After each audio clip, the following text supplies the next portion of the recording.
do really to get every other laborer to be part of a union, because there's always benefit in Kevin, I want us to maybe conclude on that, and possibly from a governance perspective, because at the end of the day, when we look at our economy, when we look at the way things are going, we expect our legislators to be the ones to represent us and put laws in place that would ensure that the Kenyan worker is taken care of. But that doesn't seem to be the case. Recently, we had Treasury tell us that our economy has grown with 6.3%. But when you look at the job market, when you look at the number of jobs that we have, that does not reflect.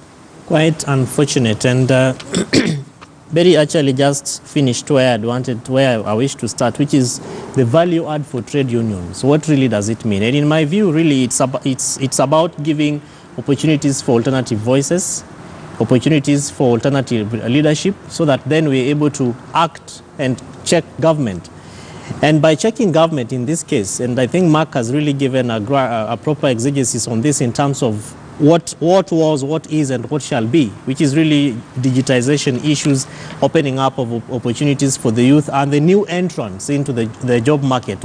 Every year, Kenya churns out 800, actually almost 1.2 million young people into the job market.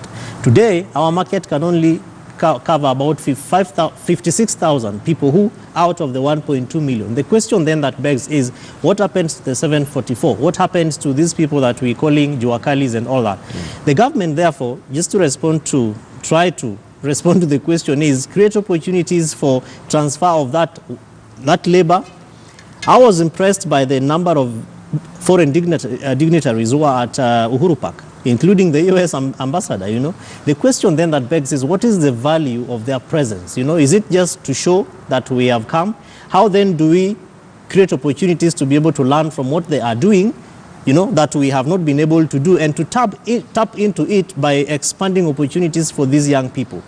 As we try to organize laborers into unions and all these other organizations, the Urban Areas and Cities Act has given us opportunities to be able to provide organized entrance of people into leadership. So much so that border operators can be able to have a platform to organize themselves.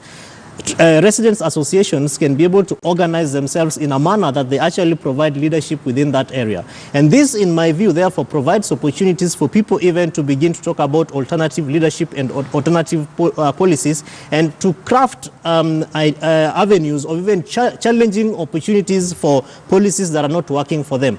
I had a sitting with the Speaker for Nairobi City County, and Mike, you were here with us, and after that we went and we were having a discussion with my friend Chege Maura, and I was asking him, so you as a young person who is now the Speaker, what value are you adding? And he gave me like 3 very exciting bills that have already been submitted at the Assembly. And if you critically analyze, because I have, look at those bills, if the county government of Nairobi City can be able to work together with the Assembly, which of course is missing in almost all these counties, we are having disparities in terms of what governments are doing and what assemblies are doing. If all this effort can be able to be put together, in terms of looking at what are the opportunities for laborers into our counties, and how can we be able to tighten policies and legislation. So therefore, government needs to expand opportunities for those policies and legislations.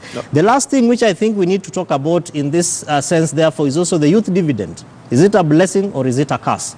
And what then can we be able to use that blessing or the curse? Because every day, if we don't invest in the young people, then chances of insecurity will go up. Every day we'll be seeing all these issues happening.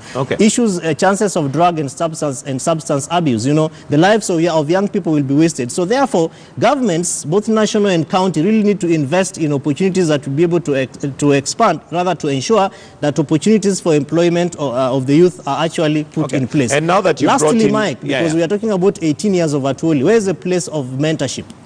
Leadership, life skills development, and mentorship of young people.